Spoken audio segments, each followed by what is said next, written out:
بسم اللہ الرحمن الرحیم۔ خواتین و حضرات، السلام علیکم۔ کل پاکستان میں الیکشن ہو رہا ہے۔ بہت سے لوگ جذباتی ہیں۔ مجھے فون آئے کہ میرے والد کو دل کی تکلیف ہے، میری والدہ کا بلڈ پریشر ہائی رہتا ہے، میری بہن کی دل کی دھڑکن بہت تیز رہتی ہے، اور کہتے ہیں میرا بھی سانس بہت زیادہ خراب ہو جاتا ہے۔ تو مجھے بتائیں کہ ہم کیا احتیاط کریں کہ ہم لوگ بہت جذباتی ہو رہے ہیں۔ کل پاکستان میں جب الیکشن ہوگا تو پاکستان ایک نئے دور میں داخل ہوگا، نئی سیاسی قیادت آئے گی، ایک نئے سیاسی عمل کا آغاز ہوگا، اور انشاءاللہ تعالی ہمارا پاکستان بھی ان ممالک میں شمار ہوگا جو آج ترقی یافتہ کہلاتے ہیں۔ لوگوں کا ایک عجیب سا جذبہ ہے۔ میں تو اپنی بات کروں گا ایز اے دل کے ڈاکٹر کے، کہ جو لوگ مجھے فون کرتے ہیں کہ بتائیں ہم کیا کریں، ہمیں تو بعض اوقات ایسا ہوتا ہے کہ جیسے ہمارے دل کی دھڑکن اتنی تیز ہو جائے گی کہ دل باہر نکل آئے گا جب ہم اپنے پاکستان میں الیکشن کے حوالے سے سوچتے ہیں۔ دیکھیں، ایک بات آپ ذہن میں رکھیں، الیکشن ہو، کوئی کرکٹ کا میچ ہو، کوئی تہوار ہو، یہ سب چیزیں وقتی ہیں، یہ سب عارضی چیزیں ہیں، یہ سب آتی جاتی رہتی ہیں، لیکن آپ کی صحت، آپ کی زندگی بہت اہم ہے۔ آپ نے اپنے آپ کو ذہنی دباؤ میں نہیں لانا، کیونکہ جب ذہنی دباؤ ہوتا ہے، ذہنی دباؤ کی وجہ سے ہمارے جسم میں ایسے ہارمونز پیدا ہوتے ہیں، کورٹیسول کا لیول زیادہ ہو جاتا ہے، نور ایڈرینلین اس کا لیول زیادہ ہو جاتا ہے۔ جب یہ زیادہ ہوتے ہیں تو دل کی دھڑکن تیز ہوتی ہے، نالیوں میں تناؤ آتا ہے، جب نالیوں میں تناؤ آتا ہے تو بلڈ پریشر زیادہ ہو جاتا ہے، اور ہمارے جسم میں جو خلیے ہوتے ہیں، پلیٹلیٹس جنہیں ہم کہتے ہیں، ان میں چپکن زیادہ ہو جاتی ہے۔ جب چپکن ہوتی ہے تو اس کی وجہ سے لوتھڑا بنتا ہے، اور وہ لوتھڑا اگر خدا نخواستہ کہیں بھی چلا جائے تو اس کی وجہ سے یا تو ہارٹ اٹیک ہو سکتا ہے، فالج ہو سکتا ہے، بینائی جا سکتی ہے، گردوں کا مسئلہ ہو سکتا ہے، یا ٹانگ میں اگر یہ لوتھڑا چلا جائے تو پاؤں ٹھنڈے ہو جاتے ہیں اور بعض اوقات گینگرین ہو سکتی ہے۔ ہم نے دیکھا ہے اپنی زندگی میں کہ ایک صاحب کو اتنا شدید غصہ آیا کہ وہ بے ہوش ہو کے گر گئے، کوما میں چلے گئے۔ جب ان کا سکین کیا گیا تو ان کا برین ہیمریج ہو چکا تھا۔ آپ یہ دیکھیے اب کیا فائدہ ہوا اس غصے کا۔ ایک صاحب جذباتی اتنے زیادہ ہوئے کہ ان کی دھڑکن تیز ہو گئی۔ جب دھڑکن تیز ہوئی تو ان کو یہاں پر بوجھ محسوس ہونے لگا، ان کا سانس خراب ہو گیا، ان کو ہارٹ اٹیک ہو گیا۔ میرے ایک بزرگ مریض ہیں، انہوں نے پاکستان بنتے ہوئے دیکھا ہے۔ ان کے خاندان نے جب پاکستان بن رہا تھا تو بہت زیادہ قربانیاں دیں، اور یہ واحد بچے تھے جو پاکستان پہنچنے میں کامیاب ہوئے۔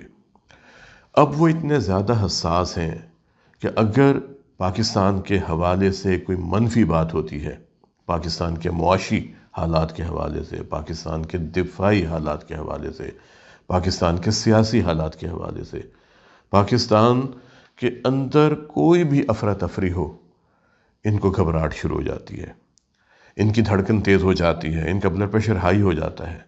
میں نے انہیں کئی بار کہا کہ دیکھیں، آپ شوز مت دیکھا کریں۔ شام کے وقت ٹیلی ویژن پر جتنے شوز چلتے ہیں، میں اپنے تمام دوستوں سے کہوں گا جو ہائی بلڈ پریشر کے مریض ہیں، جن کو انجائنا ہے، جن کو انسٹیبل انجائنا ہے۔ انسٹیبل انجائنا وہ ہوتا ہے ذرا سی کوئی پریشانی ہوئی، گھبراہٹ ہوئی، کوئی بات سن لی تو چھاتی میں درد شروع ہو جاتا ہے، اور پھر اس کے بعد انہیں زبان کے نیچے گولیاں رکھنی پڑتی ہیں۔ یا وہ لوگ جن کا بلڈ پریشر بہت ہائی رہتا ہے، یا جن کا بائی پاس ہو چکا ہے، جن کی انجیوپلاسٹی ہو چکی ہے، وہ ایسے شوز دیکھنے سے پرہیز کریں۔ اگر آپ بہت زیادہ حساس ہیں، کوئی بات آپ کے ذہن میں چلی جائے، گھومتی رہتی ہے، وہ نکلتی نہیں، یا آپ کڑتے رہتے ہیں، تو کوشش کریں کہ آپ ان شوز کو جو شام کے وقت صرف اپنی ریٹنگ بڑھانے کے لیے چلتے ہیں، انہیں دیکھنے سے پرہیز کریں۔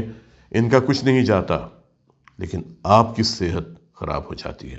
ایک دن یہ صاحب شام کے وقت کوئی شو دیکھ رہے تھے، شو دیکھتے دیکھتے ان کو اپنی بائیں سائڈ کمزور محسوس ہوئی، اور ساتھ ہی سلرنگ آف دا اسپیچ ہو گئی، یعنی بولنے میں تکلیف ہونے لگی۔ ان کی بیٹی ڈاکٹر ہے، وہ فوراً سمجھ گئیں کہ ابو کو پرابلم ہو رہا ہے، ان کے دماغ میں کوئی کلاٹ گیا ہے یا بلڈ پریشر ہائی ہو گیا ہے۔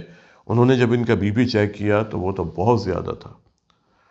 ڈاکٹر صاحبہ نے فوراً اپنے والد صاحب کو مینج کیا۔ چونکہ وہ بہت عرصے سے میرے پیشنٹ ہیں تو ڈاکٹر صاحبہ نے مجھے فون کیا، جب انہوں نے مجھے ساری بات بتائی میں نے کہا ٹھیک ہے، ابھی آپ نے ان کو مینج کر لیا ہے، ہم ان کو انشاءاللہ صبح دیکھیں گے۔ نیکسٹ ڈے جب وہ میرے پاس انہیں لے کے آئیں تو میں نے کہا کہ آج کے بعد آپ نے سوشل میڈیا سے کوئی رابطہ نہیں رکھنا، ٹیلی ویژن پر کوئی پروگرام نہیں دیکھنا، اخبارات نہیں دیکھنے، ریڈیو پر کوئی ایسی خبر نہیں سننی جس سے آپ کی دھڑکن تیز ہو جائے یا کوئی اور مسئلہ ہو۔ اور میں نے تقریباً 2 مہینے تک ان پر پابندی لگا دی، اور آپ یہ دیکھیں کہ یہ 2 مہینے ان کے بہت اچھی گزرے۔ یہ خود لکھتے رہتے ہیں، انہوں نے پاکستان کے حوالے سے بہت کچھ لکھا ہے، بڑی کتابیں لکھی ہیں انہوں نے پاکستان کے حوالے سے۔ ان صاحب کا بہت عرصہ پہلے بائی پاس آپریشن ہوا تھا، اور بائی پاس آپریشن کے بعد پھر یہ میرے پاس آئے، کیونکہ بائی پاس آپریشن کے بعد بھی ان کا انجائنا ٹھیک نہیں ہوتا تھا، ان کی چھاتی میں درد ہوتا رہتا تھا جب یہ چلتے تھے، خاص طور پہ کھانا کھانے کے بعد جب یہ چلتے تھے ان کا سانس خراب ہوتا تھا، دھڑکن تیز ہوتی تھی، چکر آتے تھے، کمزوری محسوس ہوتی تھی۔ پھر یہ میرے پاس آئے اور پھر اللہ نے کرم کیا اور یہ بہت سٹیبل ہو گئے جب ان کی دوائیں ہم نے ایڈجسٹ کی، ان کا لائف سٹائل موڈیفائی کروایا، خوراک میں تبدیلی کی، اور وہ دوسرے جو عوامل ہوتے ہیں جن کی وجہ سے دل کی نالیوں میں تنگی کا عمل ہوتا ہے، دل کی نالیاں سخت ہوتی ہیں، وہ ہم نے ایک ایک کر کے ان کے سارے عوامل کو کنٹرول کیا، یہ بہت بہتر ہو گئے۔ یہ سب باتیں میں نے آپ کے ساتھ یوں شیئر کی کہ کل الیکشن کا دن ہے، آپ لوگ بہت جذباتی ہو رہے ہیں۔ اگر آپ دل کے مریض ہیں، اگر آپ کا بلڈ پریشر ہائی رہتا ہے، ووٹ آپ ضرور ڈالیں، کیونکہ آپ کا ووٹ قوم کی امانت ہوتا ہے۔ ایک ایک ووٹ سے قوموں کی تقدیر بدل جاتی ہے۔ آپ نے اپنے ووٹ کا استعمال کرنا ہے، لیکن ساتھ اپنی صحت کا بھی خیال کرنا ہے۔ اگر آپ دل کے مریض ہیں تو آپ کوشش کریں کہ آپ اپنی ساری دوائیں جو آپ صبح کے وقت کھاتے ہیں وہ ناشتہ جلدی کرنے کے بعد دوائیں کھا لیں، اور پھر اس کے بعد آپ آرام سے پولنگ اسٹیشن جائیں اور اپنا ووٹ ڈالیں۔ اگر آپ بہت زیادہ حساس ہیں، بہت زیادہ جذباتی ہیں، تو اپنی سوچ کو تھوڑی دیر کے لیے مثبت کر لیں، گہرے گہرے سانس لیں، لمبا سانس لیں، اس کو روکیں اور پھر آہستہ آہستہ باہر نکالیں، پھر گہرا سانس لیں، روکیں، آہستہ آہستہ باہر نکالیں۔ اس سے کیا ہوگا، جو اسٹریس لیول ہے وہ آپ کا کم ہو جائے گا۔ پانی پئیں، یا اگر آپ کا شوگر لیول کم ہو جاتا ہے تو کوشش کریں کھجور کھا لیں، کشمش کھا لیں، موسم کے پھل کھا لیں، یہ آپ کو سپورٹ کریں گے۔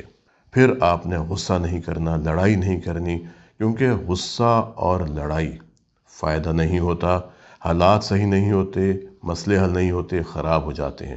یاد رکھیے، غصہ اس عارضی ذہنی کیفیت کا نام ہے جس میں دوسروں کی غلطی کی سزا ہم اپنے دل، اپنے دماغ، اپنے جسم کو دیتے ہیں۔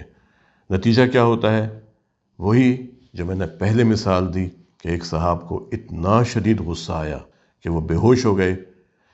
جب ان کا سی ٹی اسکین کیا گیا تو ان کو برین ہیمریج ہو چکا تھا۔